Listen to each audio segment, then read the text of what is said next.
Tere tulemast Rohejahi podcasti, mina olen Eke ja meiega on täna liitunud üks tore noor Helena Karmen. Väga meeldiv, tore on siin olla. Ja Helena Karmen õpib Tallinna Tehnikaülikoolis informaatikat ja töötab uurimisrühmas ja arendab masinaõppemudeleid, mis jälgivad kalade liigirikkust. Täpselt, täitsa õigesti öeldud.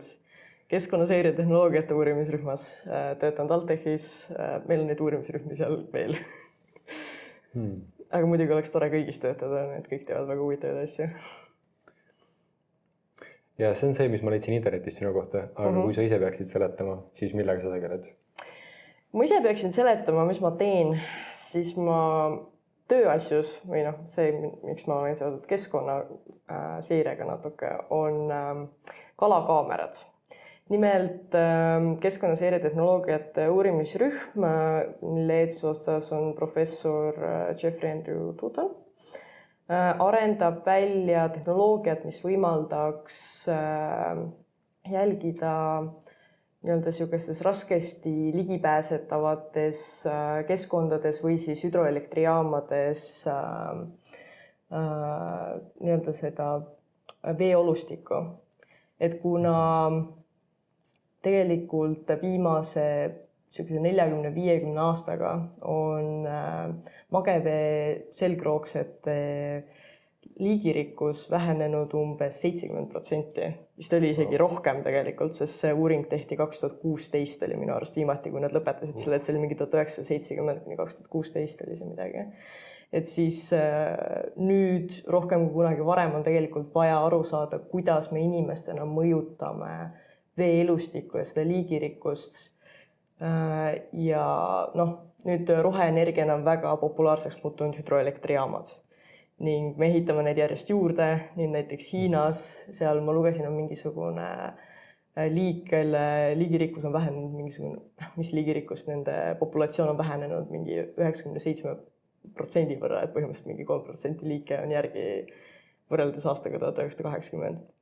Et nüüd siis Euroopa Liit on ka aru saanud sellest, et oleks aeg hakata midagi ette võtma selle osas, et mis me teeme oma magevee loomade ja kalade ja igasuguste muude taimedega ning otsustas, et võtab vastu suhteliselt ranged raporteerimisnõuded hüdroelektrijaamadele ja kõigile, kes toimetavad selles piirkonnas. Ning meie kaamerad on siis see, mis aitab nii bioloogidel uurida, et mis seal vees toimub, kui ka siis täita hüdroelektrijaamadel neid raporteerimiskohustusi. See oli palju informatsiooni. See oli väga huvitav, jah. Aga kas tänapäeval ei ehitata hüdroelektrijaamu niimoodi, et kaladel on võimalik sealt kusagil kõrvalteid pidi läbi liikuda või...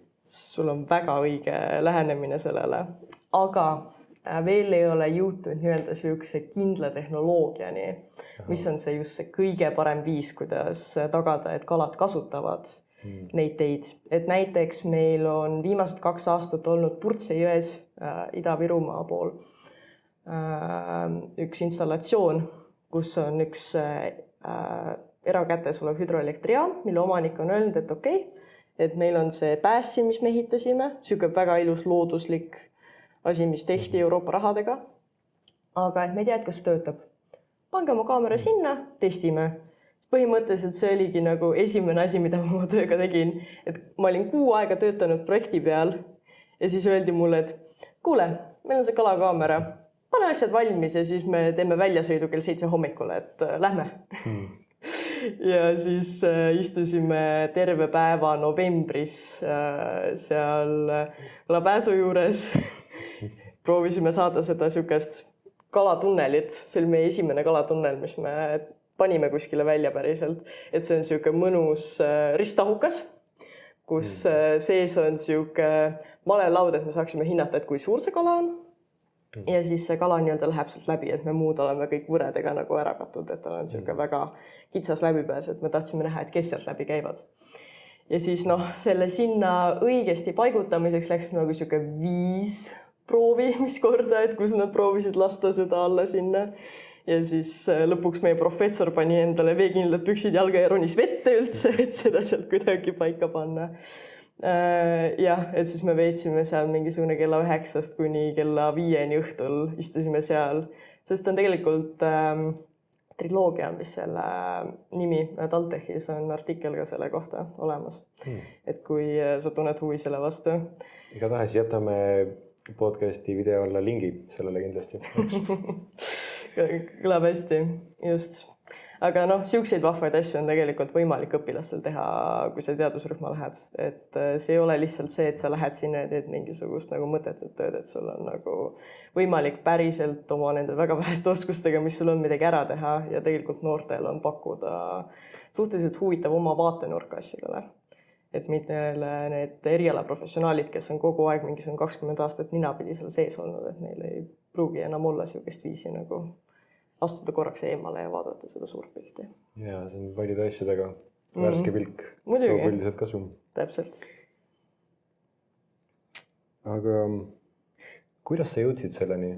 Et kas sul tuligi üks hommik mõte, et ma tahan nüüd informaatikaga tegeleda ja võib-olla midagi sellist arendada? Ja kui kaugelt me alustame, ma võin alustada sellest, et oli 11. jaanuar aasta 2005 või jätame selle osa vahele ja liigume natuke edasi. Teeme väikse, veidi lühema kokkuvõtte. Veidi lühema või? Okei. No teeme lühemalt. No, ma olen alates põhimõtteliselt ma olin vist mingi 10, kui ma esimest korda käisin Robotexil koos oma vanematega. Ja siis sealt tekkis nii-öelda siuke wow-moment selle tehnoloogia koha pealt ja siis ma olen, sellest peale ma olen teinud mingisuguseid neid tehnoloogia ringides käinud ja progenud ja siis ma tegin HK Unicorn Squadi seda ringi tegin tüdrukutele oma vennaklassist oma loovtööna põhikoolis. Ja siis ma mõtlesin, siis ma läksin gümnaasiumisse ja siis ma mõtlesin, et on aeg uurimistööd teha, et mis ma peale hakkan sellega. Et teeks midagi lahedat, et õpiks midagi huvitavat tegema. Et see uurimistöö on kõigile kohustuslik, et teeks siis juba nagu midagi lahedat, et mitte lihtsalt, et ma istun aasta aega ja kirjutan mingisugust asja või et mingi siukest. Ja siis ma leidsin siukselt veebilehelt nagu mix.ee, kus ülikoolid pakuvad uurimistöö teemasid.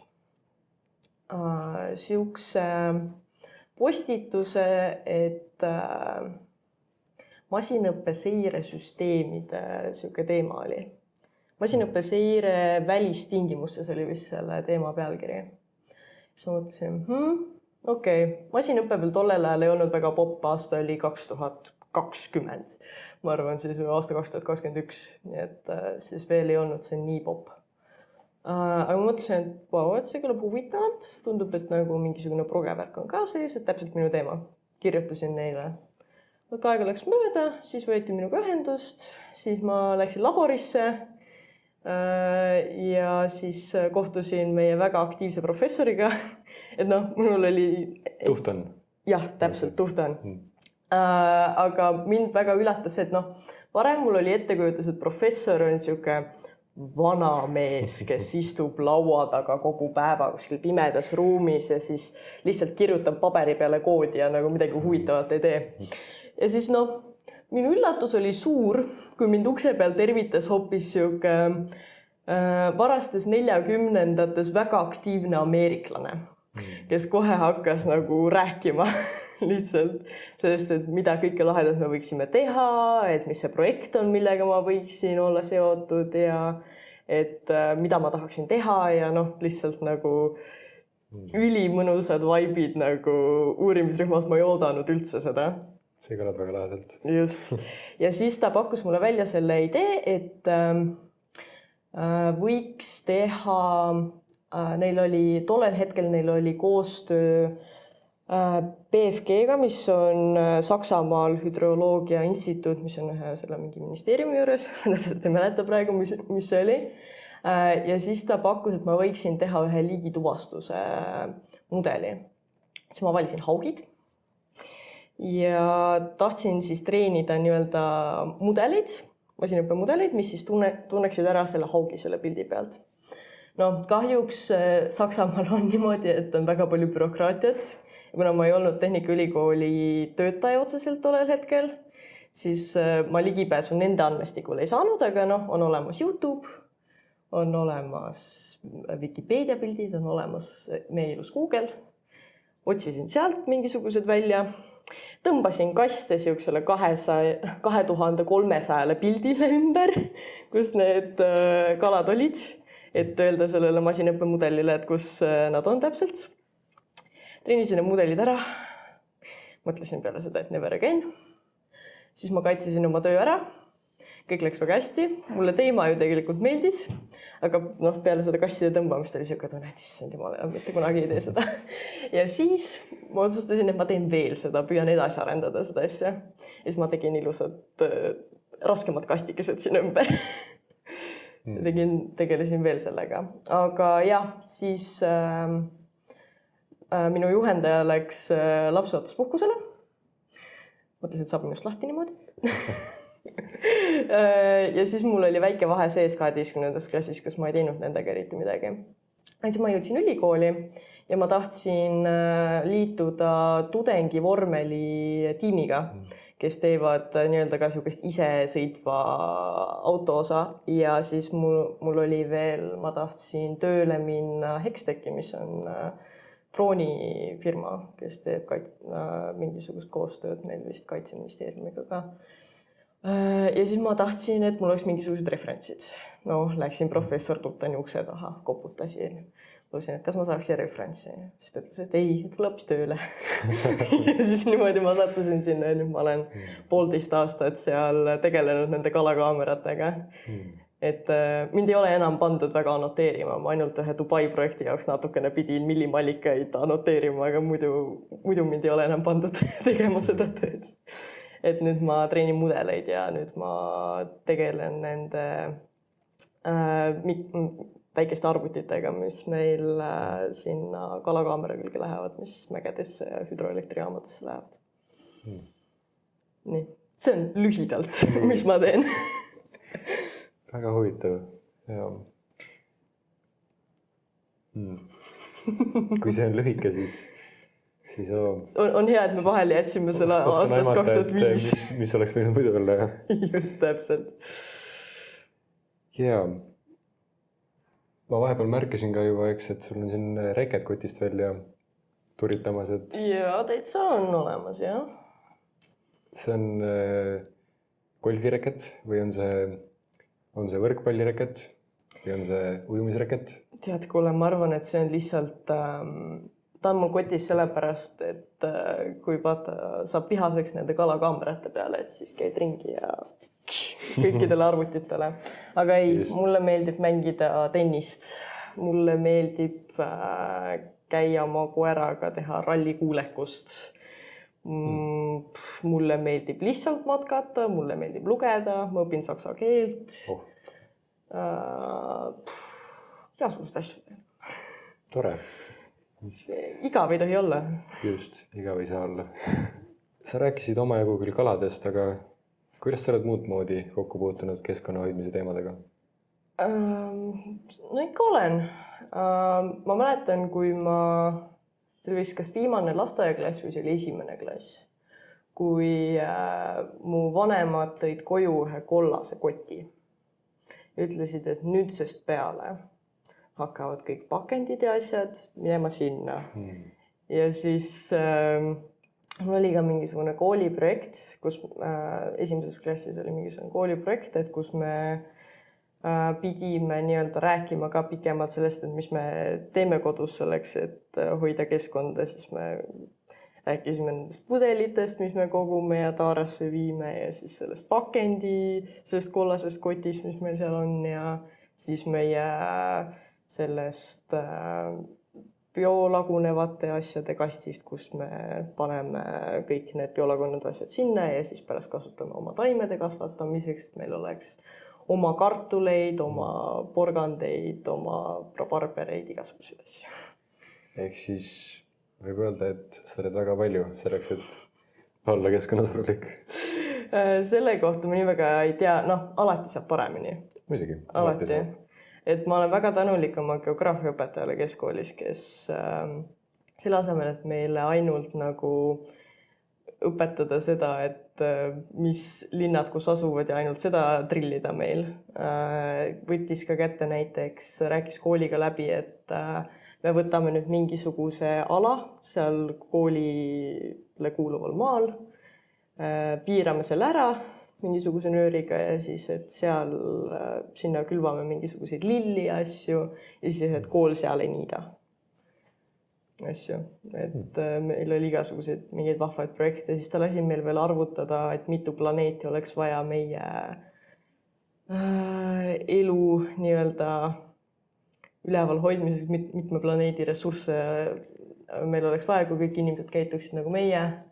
Ma mäletan, mina vist sain mingi 2,5 koos oma pere kõigi nende asjadega. Ja tollel hetkel ma vahepeal käisin autoga koolis, nii et see oli, ma arvan, siuke asi, mis nagu kaasa mängis seal.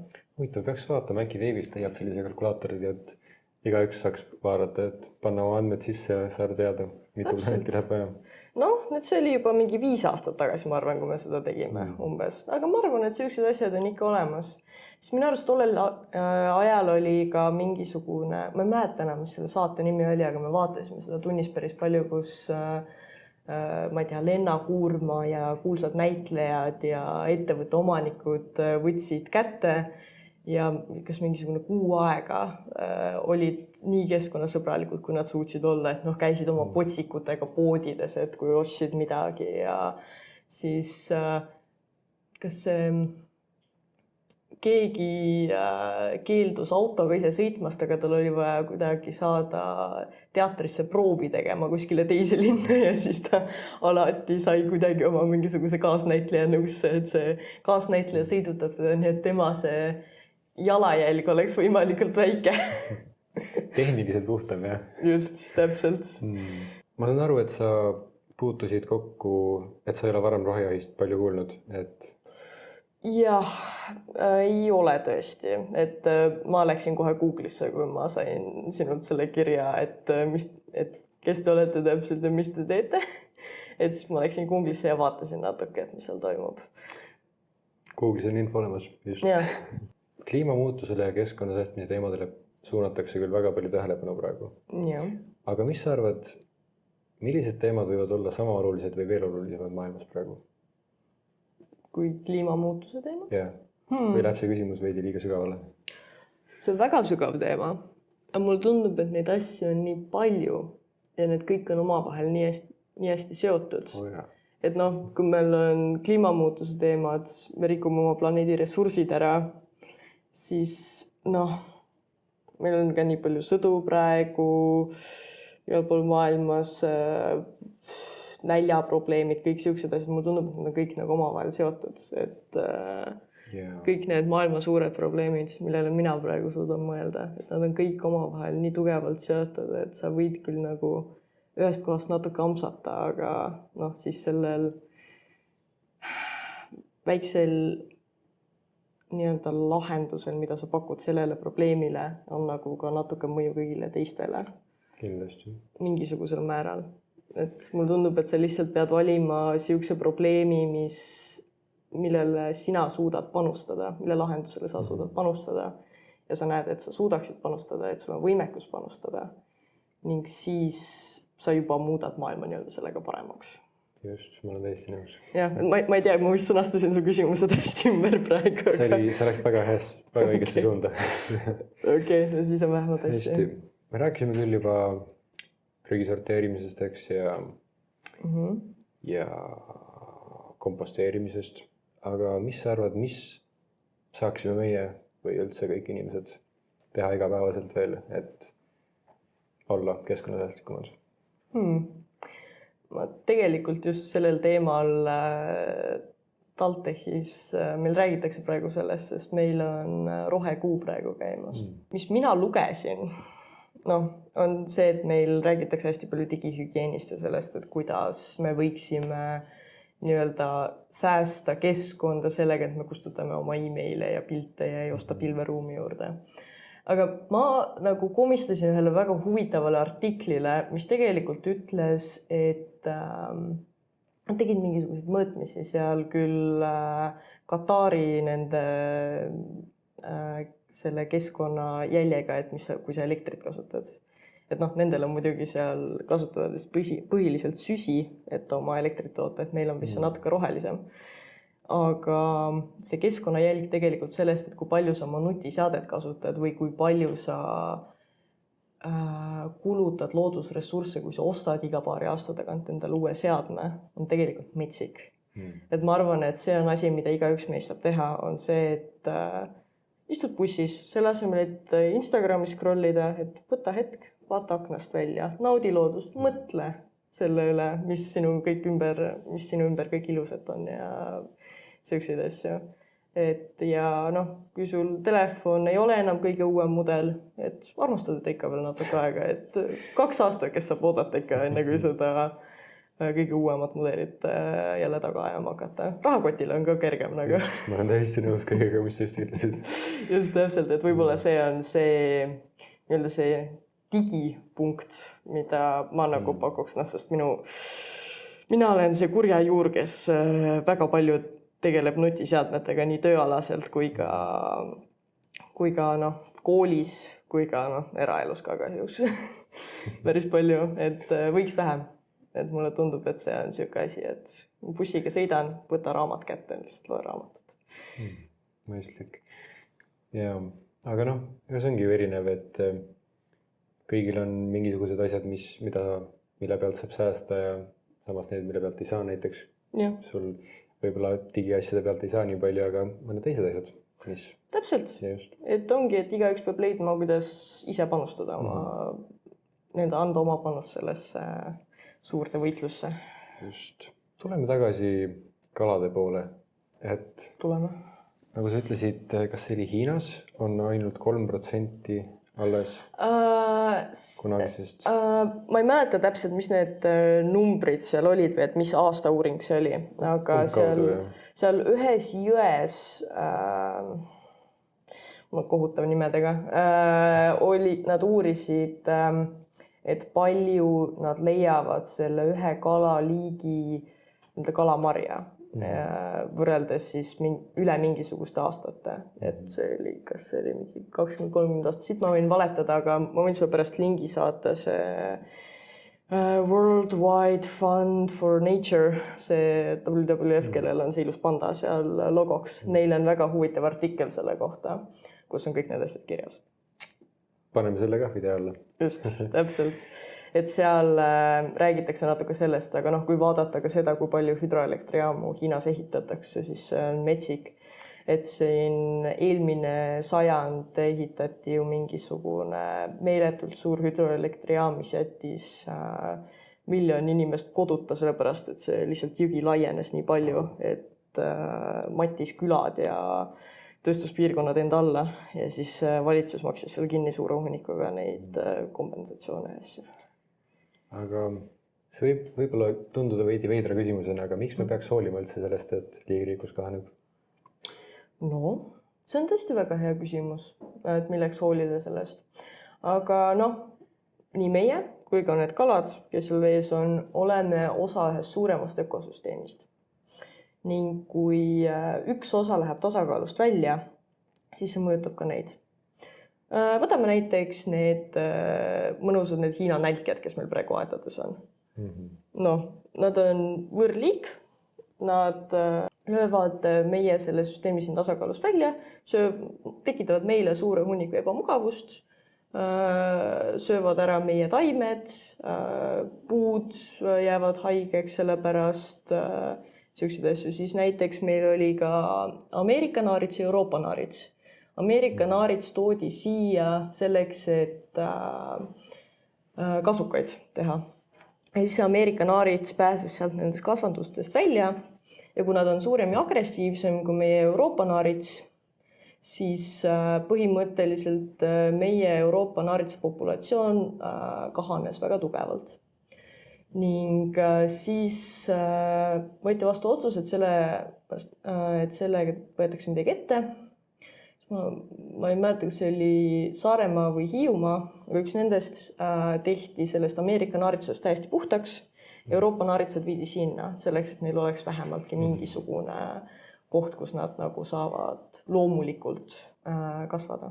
Ma ei tea, ma vist ei vastanud täpselt sinu küsimusele. Väga hea, seletas tausta lahti hästi ja võib-olla oli palju näiteid, aga põhimõtteliselt mis point oli, mis võib-olla ei tulnud sellest pikast jutust koos selle näidetega hästi välja, on see, et meie oleme osa keskkonnast.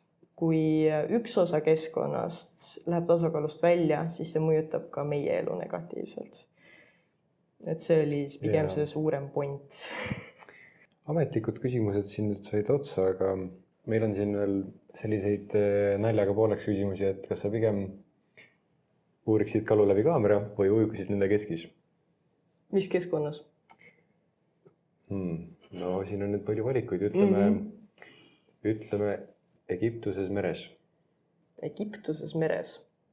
Mis varustus mu selle jaoks on? Sul on sukeldumisvarustus. No, kas mul on mingisugune eesmärk sellega? Sa näed, et ma olen insener, mul on vaja kõik nagu asjad paika panna. Mis minu eesmärk on nende kaladega seal ujudes? Ütleme, et sinu eesmärk on saada võimalikult täielik ülevaade Egiptuse mereelust. Kui palju kaameraid mul on? Piiramatult.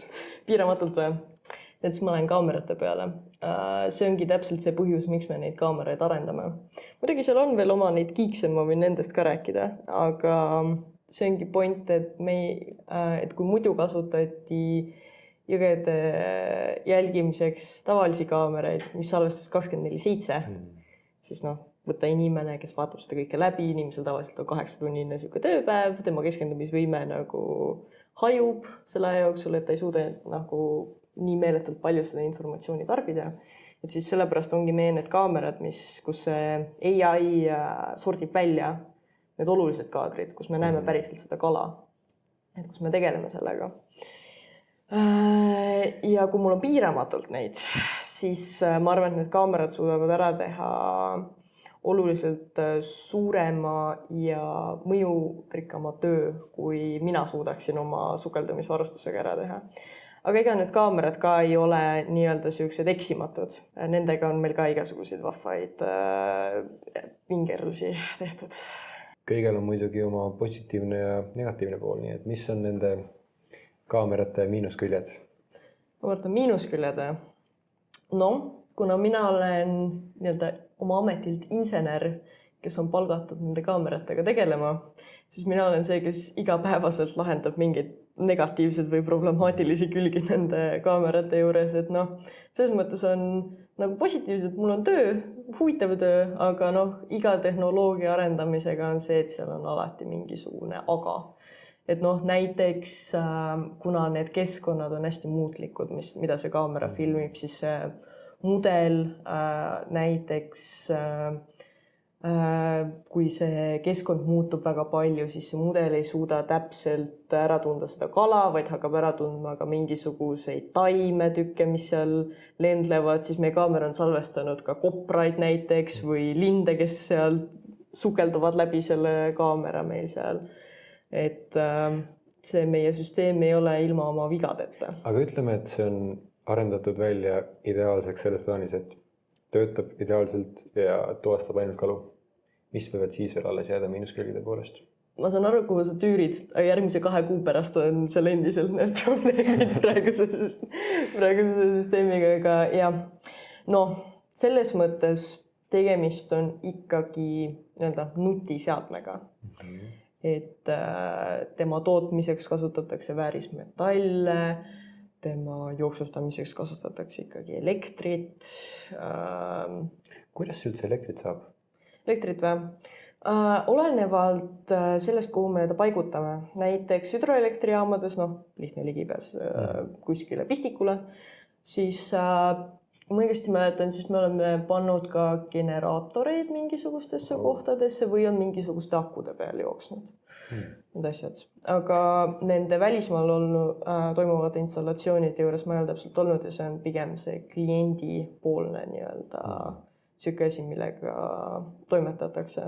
Et küll olen ma juhendanud ühte klienti, kes sõitis oma mingisuguse maastikujalgrattaga kuskile mägedesse, kuskile kraavi äärde ja siis vahetas meil kaamera seal välja või midagi sihukest, aga täpselt see pool jah, meil on palju erinevaid lahendusi, tavaliselt klient mõtleb selle välja. Et ikkagi on mingisugune tehisasi on pandud kuskile loodusesse ja see tehisasi ka vananeb, nagu iga nutiseade. Ja kui see nutiseade on oma eluea lõpetanud, siis... Tead, meie nutiseade veel hetkel ei ole oma eluiga ära elanud veel. Mitte ükski nendest päriselt, sest see on ikkagi suhteliselt uus asi, mida me teeme.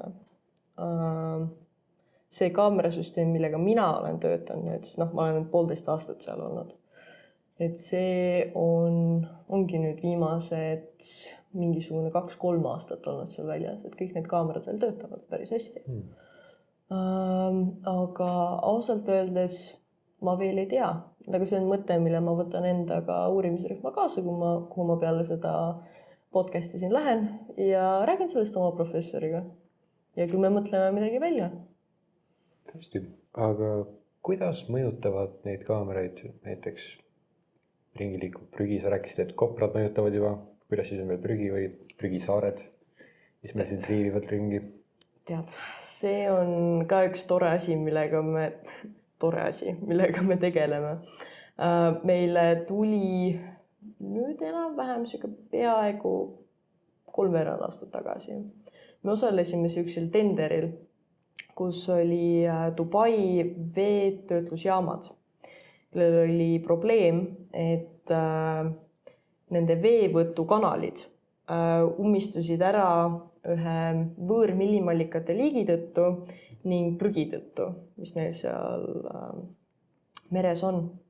Ning nad tahtsid, et keegi looks neile hoiatussüsteemi, mis siis tuvastaks ära, et need asjad liiguvad seal ringi ja siis, kui neid on piisav hunnik, siis annaks neile teate, et kuule, et oleks aeg minna koristama seda asja enne, kui need kanalid ära ummistuvad. Sellepärast, et mitte keegi ei taha ilma magaveeta olla. Siin tallinlased on tuttavad sellega, et hiljuti on olnud mingid veekatkestusi ja asju. Et kujutan nüüd ette, et seda veekatkestust 40-kraadises kuumuses. Et see oli siuke huvitav projekt, mida me tegime. Ja väga huvitav selle juures oli just see tegelikult, et selle projekti, mis ma sain aru, et lõpuks võitis ka, me veel ei ole hakanud tööd tegema selle projektiga, aga selle lahenduse, see prototüübi, mille me lõpuks siin ära saatsime, selle eest oli vastutav 1 doktorant ja 3 bakalaureuse tudengid. Ja siis natukene ka meie professor. Aga see oli põhimõtteliselt kogu tiim, kes selle kokku pani. Ja see nägi välja enam-vähem niimoodi. Meil on laboris enam-vähem siuke akvaarium, mis on, ütleme niimoodi, sinu õlast kuni enam-vähem natuke kaugemale kui minu õlg. 1,5 meetrit. See enam-vähem, jah. Ja siis see on täidetud veega. Siis meie professor leidis Amazonist siuksed neonkollased, neonrohelised, neonsinised, neonroosad täppidega siuksed plastik või siuksed plastikust millimallikad. Siis võtsime mingisugused topsid, mis meil olid seal laboris, vedelesid siis paar prügikotti. Viskasime need sinna akvaariumisse. Siis professor kääris endal käisid ülesse, võttis ühe plastiktüki, millega me teeme endal sensorid, need silikonsensorid, et see on nagu mold sellele. Ja siis hakkas seal edasi-tagasi laineid tekitama ja siis samal ajal üks inimene siis teises selles akvaariumi otsas lükkas neid asju eemale, et nad ei koguneks sinna ühte kohta ja siis mina filmisin ja kontrollisin seda kaamerat. Et siis me tegime seda umbes mingisugune 2 nädalat. See on teadus. Jah, täpselt, see on teadus. Kõik need teadurid, kes meist mööda jalutasid samal ajal ja vaatasid, et mõtlesime, ära sega, see on teadus. Et see on see õige asi, mida uurimisrühmades tehakse. Et, ja siis peale seda tegime selle klassikalise protsessi, et sildistasime need andmed ära ja siis treenisime mudeli. Ja siis saatsime selle Dubaisse.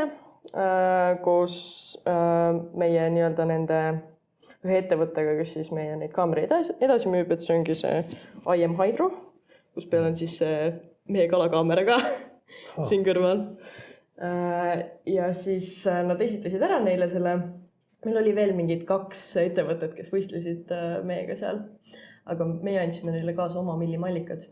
Ja selle 2 päeva jooksul, mis nad seal olid, seal tegelikult need päris millimallikad ei ilmundki kohale, nii et need teised ettevõtted ei saanud näidata, et nende süsteem töötab. Et ainult me saime näidata, et meil asjad töötavad. Ja siis mulle pärast saadeti tagasi üks natukene ära sulanud see mikroarvuti, sellepärast, et see istus seal metallkastis nagu rohkem kui 40-kraadise kuumusega ja töötas. Aga süsteemid töötavad. Aga mis seal siis ära sulas? Seal või? Sellel on siuke plastikust alus, mille peal ta istub. Et see elektroonika ei oleks nagu vastu mingisugust metalli või maad. Ja siis see oli natukene siuke muditav, ütleme niimoodi. See on siis asi, mida arendustööl silmas peada, jah? Täpselt, ma sain aru, et kui seda plaani tehti, et siis lisati sinna väga siuksed, et siis see kaamera pannakse kuskile sinna vette sügavale, et seal oleks kuumust ja siis veetakse juhtmed nii-öelda kuskile kaugemale. Ma sain aru, et selle süsteemi idee, aga ma ei ole sellest peale seda väga palju enam kuulnud. Et vaatame, võib-olla ühel hetkel ma saangi tulla rääkima sellest, et kuidas me nüüd arendame uusi süsteeme millimallikate tuvastamiseks, et ei olegi enam mage või kalade uurija, vaid et prügi ja millimallikate. Selline multifunktsionaalne süsteem on vast kasulik. Muidugi. Et eks meie oleme huvitatud sellest seirest, et meile väga meeldivad kalad, meile väga meeldib aidata teadlasi nende kaladega, aga meie oleme huvitatud ikkagi sellest, et pilti saada sellest, et milline keskkond on ja kuidas meie inimestena seda mõjutame. Et see on lihtsalt see väga kitsas domeen, kus mina praegu toimetan selle kalakaamerate osas. Et meil on veel inimesi, kes teevad sensoreid, näiteks, et uurida jõgede liikumist ja mingeid siukseid asju ja siis hüdroelektrijaamades lasevad läbi, et nii-öelda simuleerida seda, et kuidas kala ennast tunneks.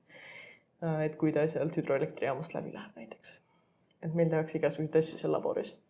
Ja noored on alati teretulnud meie laborisse ka, et mina olen väga mõnusasti tunnen selle ennast. See on hea koht, kus selleks korraks kokku tõmmata või lõpetada? Ma arvan küll, et see on hea koht, kus lõpetada. Hästi, siis edu uurimistööl. Aitäh, edu podcastiga. See oli väga meeldiv oli siin olla.